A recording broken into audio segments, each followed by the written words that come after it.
Praise Lord. खुदावंद यीशु मसीह के मुबारक नाम में हम आपका खैर मकदम करते हैं। इस असेंबली ऑफ बिलीवर्स चर्च के प्रोग्राम ग्रेस ऑफ गॉड में आप सबका स्वागत है आज के इस दिन में, ताकि आप जुड़े और खुदावंद की आशीष को ग्रहण कर सके। तो आइए देखें इस प्रोग्राम को जो है ग्रेस ऑफ गॉड।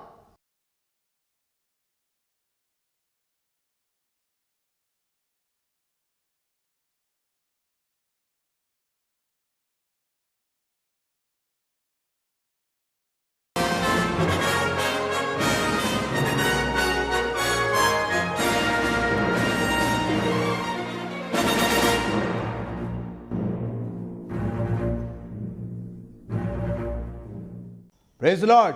प्रभु यीशु मसीह के नाम में आपका स्वागत है। जिस प्रकार दूसरा करंथियों 12वां अध्याय और उसकी 9वीं आयत में लिखा है कि मेरा अनुग्रह तेरे लिए बहुत है। यकीनन परमेश्वर बहुत बरकत की बात मुझसे और आपसे कह रहा है, और इसी बात पे आधारित होकर ग्रेस ऑफ गॉड प्रोग्राम बनाया गया है और उसमें आपका स्वागत करते हैं कि आप परमेश्वर के अनुग्रह से भरे जाएं जो बहुतायत के द्वारा आपके लिए रखा गया है। बड़े विश्वास के साथ आप इस प्रोग्राम को देखिए और बहुत विश्वास और उम्मीद के साथ परमेश्वर के वचन और गीतों के द्वारा आशीषों को प्राप्त करिए। स्वागत है आपका ग्रेस ऑफ गॉड प्रोग्राम में। God bless you. मैं आपके सामने गाना गाना चाहती हूँ जिससे आपको आशीष मिले। Smile smile Jesus loves you, smile smile Jesus loves you, smile smile Jesus loves you, for precious to he to me. Dance dance Jesus loves you, dance dance Jesus loves you. Dance, dance, Jesus loves you, for precious to is to me. Sing, sing, Jesus loves you. Sing, sing, Jesus loves you.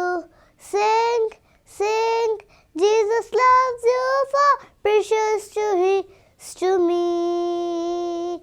Clap, clap, Jesus loves you. Clap, clap, Jesus loves you. Clap, clap, Jesus loves you, for precious to he to me. Praise the Lord. दूर से हमारे कलाम को सुन रहे हैं सारे शुभ संदेश जो viewer हैं, हम उनको भी सलाम कहते हैं। खुदावन यीशु मसीह का मीठा सा सलाम आपको अता करते हैं और चाहते हैं खुदावन का नाम आपकी ज़िंदगी में बरकत का काम करें। दुनिया में किसी का भी नाम बरकत का काम नहीं करता, एक सिर्फ यीशु मसीह का नाम है जो बरकत का काम करता है। यीशु मसीह के पीछे भागता आया भागता आया भागता आया। यीशु मसीह रुक गया और उससे पूछा, बता क्या बात है, क्यों भाग रहा है? हम भी अपनी जिंदगी में खुदावन यीशु मसीह के पीछे भाग रहे हैं। हर इतवार हमारी इबादत तो सुबह 6 बजे शुरू जाती है। इतवार को तैयार होना, चीजों को तैयार करना, फिर वैशाली जाके वहां पे तैयारी करना और वहां से आकर फिर यहाँ पे तैयारी करना। हमारा सारा दिन आज खुदा की इबादत में निकलता है। तो उस लड़के ने एक बात कही, आए उस्ताद, मैं कौन सी नेकी करूं? मैं कौन सी नेकी करूं ताकि हमेशा की जिंदगी पाऊं। बस हमेशा की जिंदगी पाना चाह रहा है और पूछ रहा है कौन सी नेकी करूं। उसने कोई और बात नहीं कही। नेकी माने एक कौन सा अच्छा काम करूं मैं। नेकी उसी को तो कहते हैं, अच्छा काम करना। मैं कौन सी नेकी करूं कि हमेशा की जिंदगी पाऊं। पौलुस रसूल ने इसका जवाब दिया। गलतियों की कलीसिया को खत लिख रहा था, तो 6 बाब की 2री आयत में उसने खूबसूरत बात आपके दूसरी आयत, तुम एक दूसरे का भार उठाओ। बस मैं कौन सी नेकी करूं एक दूसरे का भार उठाओ कि हम हमेशा की जिंदगी पाए। तो बेटा सिर्फ एक काम कर, उर्दू में लिखा एक दूसरे का बोझ उठाओ। कहने लगा, भैया तू हमेशा की जिंदगी में जाना चाहता है, you want to enter into the eternal life, it is very necessary for me and for you also do a good work, and that work is कि हम दूसरे का।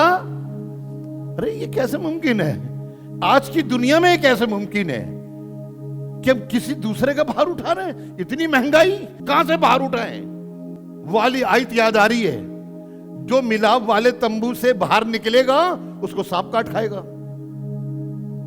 आज लोगों के दिलों में डर है, लेकिन I thanks God, very beginning मैं कोई सा भी दिन अपने घर में नहीं रुका हूं। जहां लोगों को मालूम होता है, एक दिन इन्हीं जमाने में, मई के जमाने में, अपनी बेटी के जन्मदिन पे मैं कुछ काम करने जा रहा था, स्कूटी पे था और बिल्कुल मामूली बन के गया था। वो बनियान पहन रखा था, निक्कर डाल रखी थी, दूर से खड़ो के बात कर रहा था कि लाइसेंस है, तो मैंने लाइसेंस निकाल के देने लगा। नहीं, दूर से दिखाओ। आई सो स्ट्रेंज, किसको कितना डर लग रहा कि शायद मेरे के अंदर कोई हुआ तो इसको ना छू जाए, लेकिन नहीं, खुदा बाप चाहता है एक दूसरे का भार उठाओ। आज सारी दुनिया अपना बोझ उठाने में सक्षम नहीं है। लोग कहते हैं हम अपने घर को देखें कि दूसरों को देखें। हमसे अपना घर का बोझ नहीं उठ रहा, हमसे अपने बच्चों का बोझ नहीं उठ रहा, और आप कह रहे हैं कि आप एक दूसरे का बोझ उठाओ। बेटा, हमेशा की जिंदगी में जाना है तो एक दूसरे का बोझ उठाना पड़ेगा।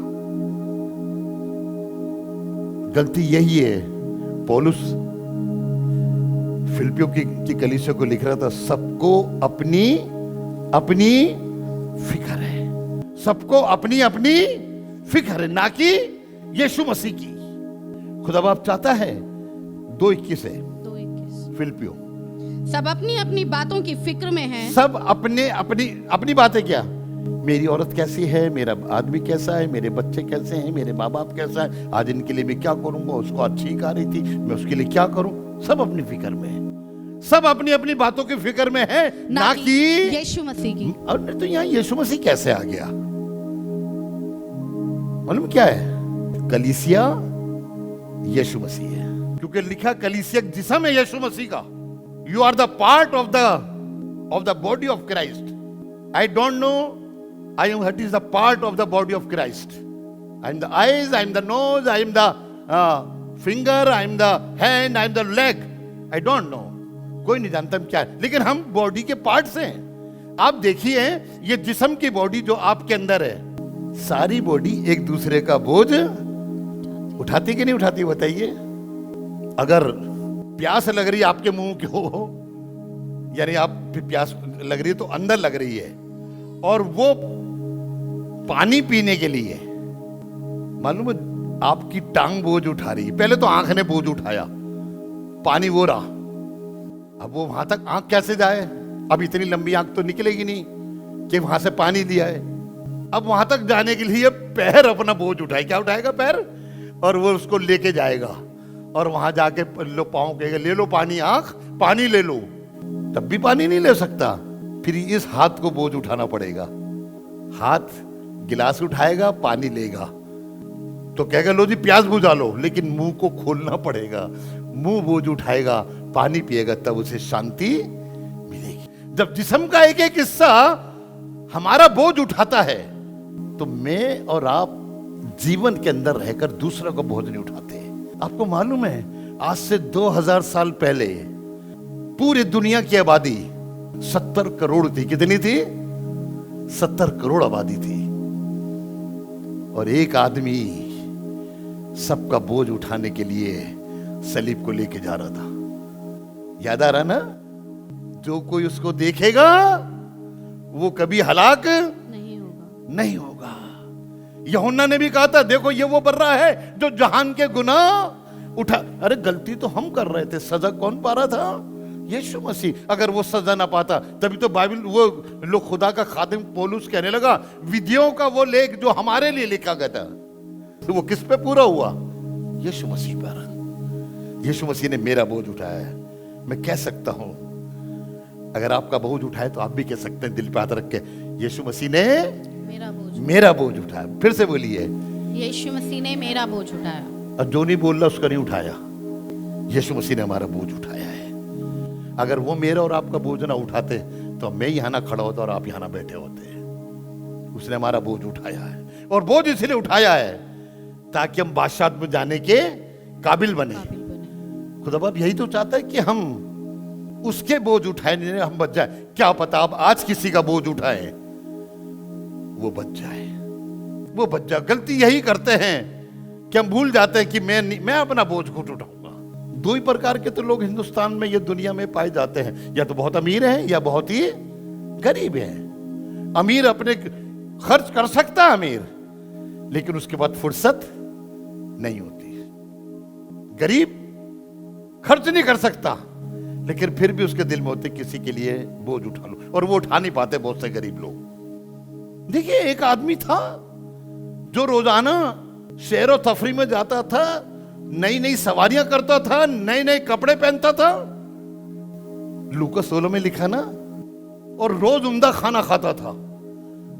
तो लोगों ने एक दिन उसकी डेवड़ी पर, उसके आंगन पे, डेवड़ी किसे कहते हैं, जो अंदर एंटर होने वाला हिस्सा होता है, उसे डेवड़ी कहा जाता है। लोग लाते थे रोजाना एक आदमी को उसकी डेवड़ी के बाहर डाल दिया करते थे, इसलिए कि यहां से कुछ मिलेगा। He was a rich man, Bible में भी लिखा है, एक अमीर आदमी था, यही लिखा ना, लूका 16 में लिखा है? एक दौलतमंद था। बहुत दौलतमंद था वो आदमी। दुनिया में बहुत से दौलतमंद मिल जाएंगे, लेकिन वो अपने लिए खर्च हो रहे हैं। दुनिया आपने अभी देखा कि ये जो कि भाई बहुतों ने बड़ा रुपया दिया है। एक आदमी ने तो 132 करोड़ रुपया दिया हिंदुस्तान को। मैं तो कह रहा था, अगर वो 132 करोड़ रुपया हिंदुस्तान के एक एक आदमी को दे दिया जाए, 1-1 करोड़ तो हो गए, सारे मसले हल हो गए। लेकिन ऐसा नहीं हुआ है। ऐसे वो आदमी कर रहा था, रोज घूमता था, रोज खाने खाता था, और वो जो आदमी लाजर उसकी डेवड़ी पर डाला गया था, वो भी चाहता था जो टुकड़े, यानी जो झूठन, टुकड़े नहीं, जो झूठन इसकी मेज से गिरे वो मुझे मिल जाए। लेकिन बाइबल में लिखा वो भी उसे नहीं मिलता था, और लिखा कुत्ते आकर उसका जख्म चाटते थे। क्योंकि वो सिर्फ गरीब ही नहीं था, वो ला इलाज बीमारी से वाबस्ता था, और जब ऐसी बीमारी होती है तो कुत्तों की राल से वाली बीमारी ठीक होने लगती है। अब देखिएगा, वो चाहता तो वो अमीर आदमी अपने नौकरों से कहता, भैया मेरे लिए खाना बना रहे हो, 2 रोटी इसको भी दे देना। आदमी तो हम लोग यही करते हैं। अगर आपको दिख जाए कि कोई बाहर बैठा, हमारे घर में तो बहुत बार होते हैं, इतने रहम दिल है कि दे देते हैं। बकरे का गोश्त बनाया, दो नलियां थी, उसमें 2 अच्छी सीने की बोटियां थी, हमने कहा दोपहर में खाएंगे, आके देखा तो तुमने उसको दे दिया। यस, ये आदमी चाहता तो अपने पास से कुछ थोड़ा सा खर्च करता, या किसी हकीम को बुलाता, हकीम साहब देखना इसके जख्म हो रहे हैं, हम तू कोई हाथ लगा रहा है। लेकिन उसने उसकी फिक्र नहीं करी, उसका बोझ नहीं उठाया। बोझ उठाना यही कहते हैं। ये वो कोई सामान ला रहा तो बोझ उठाना, किसी की फीस भर देना बोझ उठाना है, किसी घर में राशन डलवाना ये बोझ उठाना है, खुदा के घर के आगे झाड़ू लगाना ये बोझ उठाना है, खुदा के खादिम की बाइबल उठाना ये बोझ उठाना है। उसने बोझ नहीं उठाया। तो आप जानते हैं, जब बाइबल में लिखा हमेशा की जिंदगी मिल जाती, उसे हमेशा की जिंदगी नहीं मिली। उसने आंखें मालूम कहां खोली? अधोलोक में खोली, और देखने लगा वाला आदमी, ये तो मेरी डेवड़ी पे था, और ये यहां पे इब्राहिम की गोद में बैठा है। बेटा, अगर तू उसका ख्याल रखता, उसका बोझ उठाता, तो तू भी उसी जगह पर बैठा होता। हम गलती यही कर रहे हैं, हम अपने ही घर का बोझ उठा ले, यही बहुत है। आज हमारे घर में उत्तम खाना बन जाए, यही बहुत है। चाहे दूसरा भूखा मर रहा है तो मरता रहे। कल इत्तेफाकन हम रात को डिनर कर रहे थे, तो उस समय एक प्रोग्राम आ रहा था जिस उसको दिखा रहे, उसने कितना करा। बाइबल में लिखा है, तुम अपने राजबाजी के काम दुनिया को दिखाने के लिए मत करो। हाँ, अच्छा है उसने काम करा। Yes, I am so happy, he is a good man. और ये खुदा मेरे आपसे चाहता है कि हम नजर करें। और बाइबल में लिखा है, जो तुम्हारे अहले ईमान हो, गलती को 6 बाब में देख लीजिएगा आगे जाके, जो तुम्हारे अहले ईमान हो। अहले ईमान कौन से? जो तेरा ईमान वो उसका ईमान। तू यीशु मसीह को जानता है, वो भी यीशु मसीह को जानता है। तू यीशु मसीह से प्यार करता है, वो भी यीशु मसीह से प्यार करता है। जी क्या लिखा है? 6 बाब की 9वीं-10वीं आयत में शायद लिखा, देख लीजिएगा, मेरे को बाद में पढ़ के सुनाइए। हम भले काम करने में साहस ना छोड़े। इसके माने हम बहुत बार छोड़ देते हैं। जैसे उस अमीर आदमी ने साथ छोड़ दिया, रोज निकलता था उस रास्ते से, लेकिन उसने कभी कोशिश ही नहीं करी कि मैं ये काम कर लूं। तुम भले काम करने में साहस ना छोड़ो। बड़े ध्यान सुनेगा, सबके साथ नेकी करें, लेकिन एक आगे लाइन और लिखी है जी, शेष विशेष, खासकर स्पेशली, खासकर किसके साथ? हम यहाँ पे विश्वास में तो बैठे हैं, अहले ईमान लिखा है। भैया नेकी करनी है, सही है, सबके साथ करो, लेकिन सबसे पहले अपने अहले, हम दूसरों के लिए जा रहे हैं, अच्छी बात है जा रहे हो, तो तुम्हारा अहले ईमान बेचारा तड़प रहा है, आप उसकी कदर नहीं कर रहे हैं। खुदा बाप चाहता है कि हम अहले ईमान के साथ भलाई करें, तभी तो हमेशा की जिंदगी हमको मिलेगी। इस अमीर आदमी ने एक गरीब आदमी का ख्याल नहीं करा। अमीर आदमी, गरीब आदमी, कुछ नहीं है, बहुत कुछ है, लेकिन मैं एक जगह लेके चलूं। एक औरत ने एक खुदा के खादिम का बोझ उठाया, बहुत गरीब है, घर में खाने के लिए खाना नहीं है उसके पास, जेब में पैसे नहीं है, अगर हो, क्योंकि 7 साल का काल है, 3.5 साल हो चुके, 3.5 साल अभी और रह गए। एक मुझ जैसा लंबा चौड़ा खादिम पहुंच गया और कहने लगा पानी पिलाओ, जब पानी लेने जाने लगी तो ऐसा करना, एक टुकड़ा रोटी ला के दे देना। मालूम उस औरत ने तब रुक के कहा, खुदावन तेरे खुदा के हयात की कसम, खुदावन तेरे, देखिए इसने लोग कसम एलिया को खिला रही है, खुदावन तेरे खुदा के हयात की कसम, मेरे पास रोटी नहीं, मेरे पास रोटी नहीं है, सिर्फ मुट्ठी भर आटा। सिर्फ कितना है? मैं कल किसी से पूछ रहा था एक मुट्ठी आटे के अंदर कितनी रोटी बन जाएंगी, तो वो कहने लगे 4 और 5 रोटी। मैंने कहा एक मुट्ठी में 4 और 5 रोटी? कोई कह रहा था ना 4-5 रोटी, पूरी भी नहीं बनेंगी 4 और 5, एक रोटी। देखिएगा उसने बाहर नहीं उठाया, अमीर आदमी ने, बहुत कुछ था उसके पास, आपके पास भी बहुत कुछ है, और खुदा का खादिम यहां से कहता है खुदा के घर में ये खर्च हो रहा है, खुदा के घर में ये खर्च होना है, आपको करना है, लेकिन आप रिजेक्ट कर जाते हैं, आप अपना मुंह मोड़ लेते हैं। तो खादिम ने कहा ठीक है, मालूम क्या कह रही थी, मैं जाऊंगी, रोटी बनाऊंगी, मैं खाऊंगी, मेरा बेटा खाएगा, और उसके बाद फिनिश, मर जाएंगे। मौत सामने खड़ी है, मौत सामने खड़ी है, और ये मौत सामने खड़ी होकर ये बोझ उठा रही है। खुदा न करे कभी आपके सामने ऐसा वाक़ा हो जाए। लेकिन देखिए इस औरत ने घर गई और घर से रोटी बना के लाई। क्या चीज? घर से रोटी बना के। उसका बेटा नहीं था क्या? बच्चा मां के लिए बेटा दुनिया से ज्यादा अजीज होता है। बेटे के लिए मां अपनी जान तक देने को तैयार होती है। हाजरा नाम की एक औरत अपने बेटे को दूर छोड़कर कि मर जाएगा, दूर आ गई। लेकिन इस औरत ने जब ये रोटी बना रही होगी तो बेटा खुश होगा, अब मैं रोटी खाऊंगा।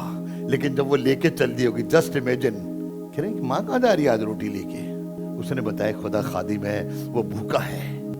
लड़के ने भी सवाल कर दिया होगा, ये ऐसे होते हैं खादिम लोग। वो रोटी लेकर आई, खादिम को दे दी। खादिम ने उसने कहा था खुदा का हयात की कसम मेरे पास एक मुट्ठी आटा है। उसने भी कहा था एलिया ने, खुदा का हयात की कसम जब तक आसमान से दोबारा जमीन पर पानी नहीं बरसेगा तेरे मटके का आटा कभी खत्म नहीं होगा। रोटी ला के दे दी। हम उसने सोचा हुआ कल के मरते आज मर जाएंगे, कोई फर्क नहीं पड़ता। लेकिन उसने बोझ उठाया, किसका? खुदा के खादिम का। अभी मुलाकात करी है तो घंटा भर भी नहीं हुआ उसे, वो आकर खड़ा हुआ है, बात कर रहा है, रोटी के लिए कह दिया। अनजान आदमी के लिए कौन रोटी देगा? हाँ, मिस्टर जॉन हेरे घर पे आ जाए, मुझसे रोटी मांगे तो मैं दे दूंगा, क्योंकि यीशु मसीह ने कहा अगर तेरे घर पे तेरा दोस्त आए और वो तुझसे रात को रोटी मांगे तो बहुत परेशान होने के बाद भी तू उसको रोटी दे देगा। ये तो जानती नहीं थी हु इज दैट फेलो।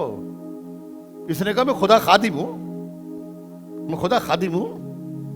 सिर्फ उसने इसी बात पर, इस अहले ईमान पर वो गई, रोटी लाके दे दी। एलिया ने रोटी खाई, ये घर गई। उसने कहा तो था तेरे मटके का आटा खत्म नहीं होगा। रुआसी आंखों से जारी होगी, आंखों से आंसू होंगे। बेटा देख रहा हो गुस्से से। उसने ऐसी देखा, अरे आटा निकाला, रोटी बनाई, पहले अपने बेटे को खिलाई, फिर आटा निकाला, खुद खाई।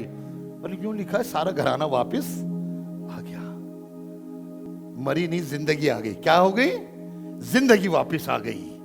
ऐसे अगर हम यीशु मसीह का बोझ उठाएंगे तो हमेशा की जिंदगी मेरी और आपकी है, और कोई हमें हमेशा की जिंदगी में दाखिल होने से रोक ही नहीं सकता। नेकी, मैं कौन सी नेकी करूं? बेटा बोझ उठा के सीखा। दुनिया में यही तो लोग गलती करते हैं, बोझ नहीं उठाते। नेहमिया की किताब निकालिएगा आप, और उसका चौथा बाब निकालिएगा और उसकी 19वीं आयत को। और मैंने अमीरों और हाकिमों और बाकी लोगों से कहा, सुनिएगा, वहां लिखा है ये काम तो बड़ा। ये काम तो क्या है? बड़ा। मां, काम बड़ा है। देखो इतना बड़ा काम है, 5 चर्च बिल्डिंग, 10 पादरी, खुदा की खिदमत करना, ये काम तो बड़ा है बड़ा है। आगे और फैला हुआ है। और क्या है? ये काम बड़ा है और फैला हुआ है। और हम दीवार पर अलग अलग एक दूसरे से दूर रहते क्या हैं। कह रहा है खुदा का बंदा? काम इतना बड़ा है और फैला हुआ है और हम एक दूसरे से क्या हैं? दूर रहते हैं। शादी पे तो शायद पास आ जाते हैं, जन्मदिन पे शायद पास आ जाते हैं, लेकिन जब वक्त पे जरूरत पड़ती है तो हम क्या रहते हैं? दूर रहते हैं। दूर रहते हैं। ये खुद करेंगे? ये तो इनका काम है। अगर हम यही सोचते तो टोनी भैया आज इतना बड़ा काम नहीं कर रहे होते। लोगों ने हाथ बढ़ाया और उसके काम पे अपने हाथ को लगाया, तो आज बाइबल बताती है कि उन्होंने आज एक एम्पायर खड़ा कर दिया है। यस। और इस एम्पायर को शैतान कभी गिरा नहीं पाएगा। काम बड़ा है और दूर तक फैला हुआ है। बाकी में क्या लिखा है?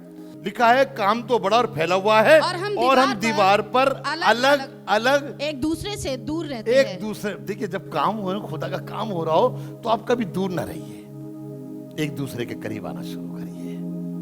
खुदा के काम में अपना हाथ बढ़ाइए, क्योंकि बाइबल बताती है एक दूसरे का बोझ उठाना। जब हमारे भाई का घर बनता तब भी तो हम खड़े होते हैं वहां पर। जब हमारे भाई की बेटे की शादी हो रही थी, बेटी की, तब भी हम खड़े होते हैं, हम हाथ लगाते हैं। लेकिन बाइबल तो बता रही है कि अगर काम बड़ा हो, आप दूर मत खड़े रहो बेटा, पास आ जाओ। हम उस टाइम दूर इख्तियार कर लेते हैं। खुदा बाप नहीं चाहता कि हम दूर इख्तियार करें, खुदा बाप चाहता है कि हम हाथ लगाएं। आपने देखा ना कि जब किसी की डेड बॉडी जाती है, थोड़ी थोड़ी दूर पर हर कोई अपना कंधा या हाथ लगाता है। और खुदा बाप चाहता है कि हम खुदा के नाम को मुबारक कहें। और खुदा बाप बहुत बड़ा है जो हमारी मदद करने को तैयार है। क्या आज की तारीख में देखिए, क्या मैं और आप बड़े सच्चे मन से देखिएगा, अपने दिल में झांक के देखिएगा, क्या हम किसी का बोझ उठा रहे हैं? किसी को छोड़िए, क्या हम खुदा के घर का बोझ उठा रहे हैं? हमारे यहाँ रोज रिकॉर्डिंग वगैरह होती है। एक महीने का बिल हमारा 10,000 या 11,000 आ रहा है, और अभी गिविंग इतनी नहीं है कि हम इन सबको उठा सके, लेकिन खुदा काम कर रहा है। आपको मालूम है कैन और हाबिल क्या लेके गए थे? वैसे लेके गए थे। अरे उस जमाने से चली आ रही है। किसी ने मुझसे पूछा, नए बाइबल में, नए नियम में तो लिखा नहीं है। अरे मैंने नए नियम में तो लिखा है अपना सब कुछ छोड़ के मेरे पीछे हो ले। वहां ओल्ड में तो है कि जो टाइट देना, यहां पे तो अपना सारा जीवन खुदा को देना है। हमने दिया। मैं 1986 से कोशिश कर रहा हूं कि मैं खुदा को अपना जीवन देता रहूं। हमारे घर में 65,000 रुपए पेंशन आती है 2 की, और हम चाहते सारा खुदा के घर में जाता है। खुदा ने हमें एक उम्दा बेटी दी है जो हमारा खर्च उठा लेती है। हमें फिक्र नहीं कि आज हमें क्या बनना है। कभी चीजें मालूम जो बहुत बार होता है, मैंने अपने जीवन में रहा तो मैंने कभी वो चीजें नहीं खाई जो आज इनके जरिए खाने को मिलती है। कभी हमने सोचा भी नहीं ऐसा कैसे होगा। मालूम है क्यों? खुदा के लिए खर्च हो तो खुदा किसी को खड़ा कर देगा जो तुम्हारे लिए खर्च होगा। आपके भी घर में कुछ ऐसा होगा। मैं भी जाता हूं बहुतों घर में और देखता हूं कि हाँ, उस घर में खुदा की भरपूरी है। But how? सिर्फ एक कि आप किसी का बोझ किसी का ना उठाइए, खुदा के घर का बोझ उठा लीजिए ना। और कैसे उठाएंगे खुदा के घर का बोझ? इतवार को और थर्सडे को ऑफरिंग देके, और अपनी महीने में एक बार कमाई का 10वां हिस्सा देकर। यही तो बोझ उठाना है। आपके पैसे देने से हमारा चर्च बेवाओं की मदद करता है, कोड़ियों की मदद करता है। हमारा चर्च ये यतीमों की मदद करता है। वो आपके देने से तो होता है। आप बोझ उठाइए। अगर हम वहां पे पैसा देते हैं, वहां पे कुछ खाना पीना लेके जाते हैं, तो उसमें किसको फायदा होता है? Not for me. जिसने पैसा दिया है खुदा उसको बरकत देता है। हम एक दूसरे का बोझ उठाए। जब आप बोझ उठाएंगे, हमेशा की जिंदगी आपको मिलेगी। आइए दुआ करें। Thank you Jesus, thank you Lord. आइए प्रार्थना करें। और मैं दरख्वास्त करूंगी कि जब ये प्रार्थना होती है तो हम में से हर एक जन जितनों ने आज खुदावंद के कलाम को सुना है, वो हर एक शख्स अपनी आंखों को बंद करें, और चाहे आप खड़े हैं या आप बैठे हैं, हर एक जन अपने दिल में इस वायदे को करे जो आज खुदा के खादिम ने हमसे कहा है कि एक दूसरे का भार उठाएं। आसमान और जमीन के खालिक व मालिक जिंदा खुदावंद, हम आपका शुक्र करते हैं खुदावंद कि आप हमारे बीच में मौजूद हैं। धन्यवाद देते हैं खूबसूरत इबादत के लिए, खासकर धन्यवाद देते हैं इस खूबसूरत वचन के लिए जो आज आपके खादिम के जरिए से हम सब ने सुना है। मैं चाहती हूँ खुदावंद आज की सुबह में ये वचन जो बोया गया है हर एक जन की जिंदगी के लिए फलदायक साबित हो सके। परमेश्वर हमें ऐसी सीख दे, हमें ऐसा दिल दे, हमें ऐसी समझ दे कि हम इस वचन को बेफायदा ना जाने दें। आज हम यहाँ से जब बाहर निकलें, अपनी रोजमर्रा की जिंदगी में इस बात का वायदा करें कि किसी ना किसी एक शख्स का हम बोझ उठाएं। खुदावंद, हम तेरे लिए, तेरे घर में तेरे लोगों का ख्याल करें, तेरे खादिम का ख्याल करें, तेरे घर का ख्याल करें, उन लोगों का ख्याल करें जिन्हें सख्त जरूरत है। हम प्रार्थना करते हैं प्रभु एक विश्वास में होके कलीसियाई रूप से कि खुदावंद हम एक दूसरे का बोझ इस बात में उठाएं कि हर एक जन खुदावंद के राज्य के लिए अपने आप को तैयार करे। प्रभु, मैं प्रार्थना करना चाहती हूँ कि जितनों ने सुना है वो इस बात के लिए वायदा करें कि खुदावंद हम तुझसे वायदा करते हैं कि जिसे कलाम की जरूरत है हम अपने उठने और बैठने से भार उठाएं कि उसे कलाम बताएं। जिसे जरूरत है कि वो तेरे घर में आए, हम भार उठाएं कि हम उसको तेरे घर में लेकर आए। हमें ऐसा दिल दे कि हम एक दूसरे का भार उठाएं ताकि जब तेरा आना हो तो खुदावंद हम सब तेरे साथ बादलों पे जाने वाले हो सके। तो हम सबको आशीष दे, खासकर वचन के देने वाले को बहुतायत के साथ आशीष दीजिएगा खुदावंद, ताकि आगे आने वाले वक्त में तेरा खादिम और भी बहुत से लोगों के लिए बरकत का वसीला बने। तेरे खादिम के जरिए से लोग बचाए जाएं, भेड़े बचाई जाएं, राज्य बचाए जाएं, शहर बचाए जाएं और तेरा कलाम लोगों के बीच में फैला जा सके। खुदावंद, तुझसे प्रार्थना करती हूँ सुनने वाले कान और समझने वाला दिल हर एक को दे। हमारे कान तू खोद के खोल ताकि इस बात को हम अपने दिलों में गांठ बांध सकें कि परमेश्वर एक दूसरे का भार उठाएं ताकि तेरे राज्य का हिस्सा बन सके। सारा आदर महिमा जलाल प्रभु जी आपको सौंपते हैं। इस दुआ को हम आपके बेटे यीशु मसीह नासरी के नाम से मांगते हैं, आमीन।